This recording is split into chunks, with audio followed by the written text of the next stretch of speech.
Hi, welcome to Arkintel. Sri Lanka was on fire. Banks shut down, food vanished from shelves, and furious crowds that stormed the presidential palace.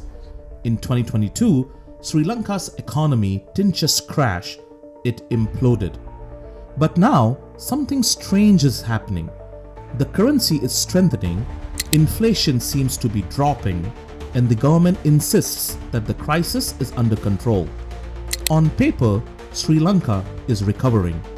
But beneath the surface, families are still starving, millions have lost electricity, and a mass exodus of skilled workers is hallowing out of the country.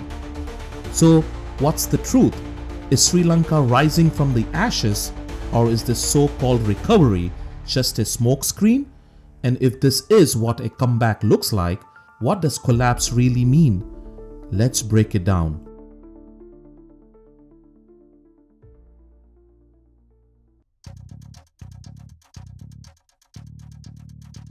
When a country is drowning in debt, there's one place desperate governments turn: the International Monetary Fund, or IMF.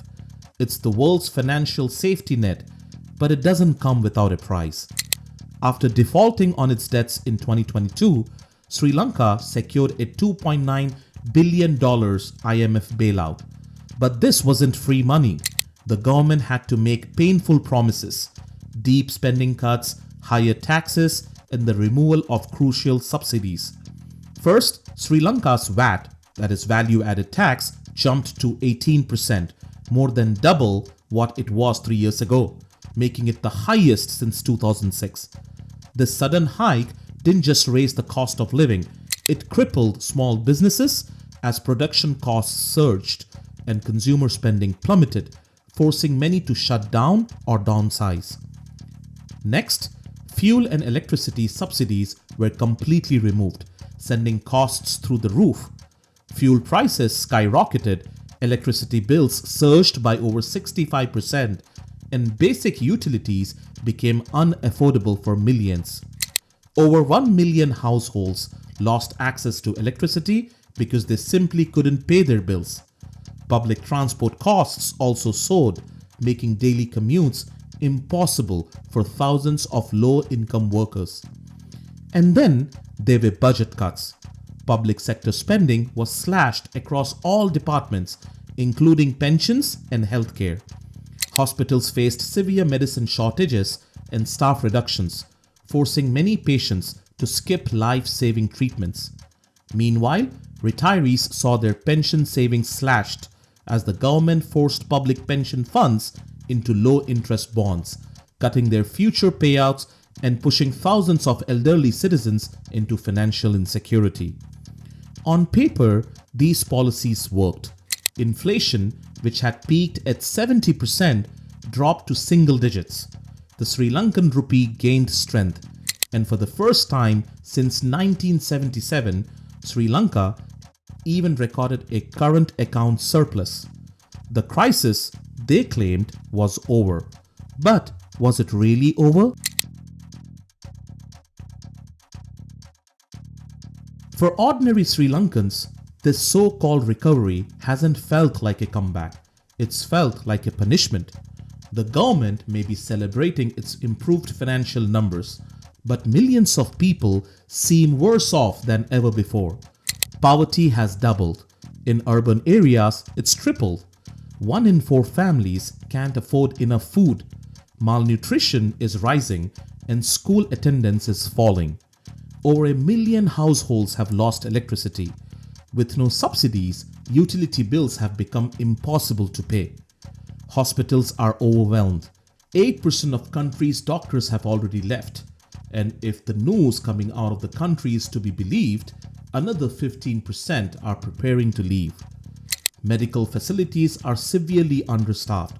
Essential medicines are running out, and patients are being turned away or forced to pay for life-saving treatments they can no longer afford. Public healthcare, once a reliable safety net, is collapsing under the weight of austerity.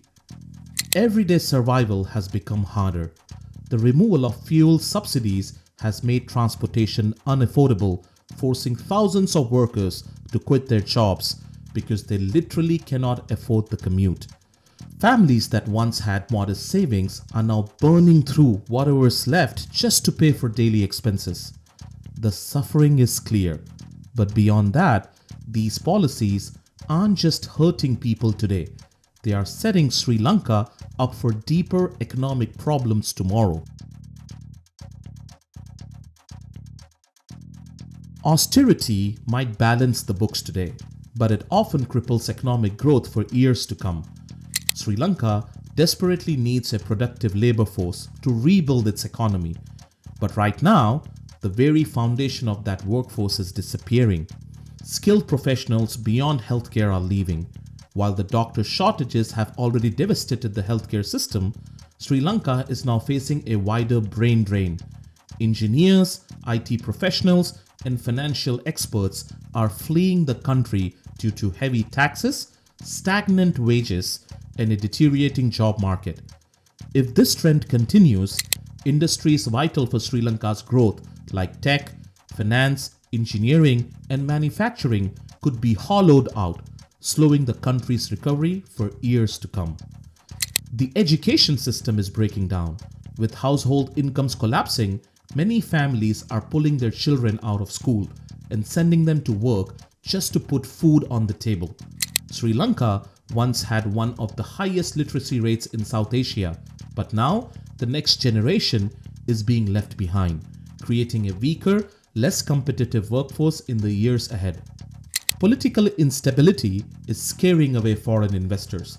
The recent election saw a historic third-party victory, with the new leader vowing to renegotiate IMF bailout terms.